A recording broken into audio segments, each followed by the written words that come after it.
This assessment asks us to predict the product of the following epoxide reaction. Sodium ethoxide is going to be our nucleophile here, and we know that it's a strong nucleophile.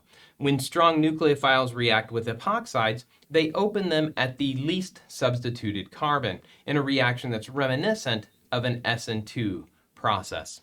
So we can draw the ethoxide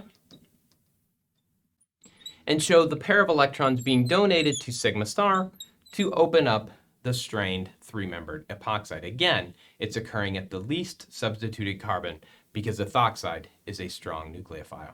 Now, I've abbreviated this protecting group as TIPS in the molecule up here, so let's draw what our product would be at this point.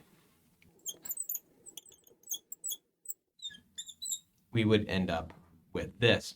Note that this bond was a bold wedged bond. It still is bold and wedged because no chemistry has happened at this carbon, so the configuration remains the same.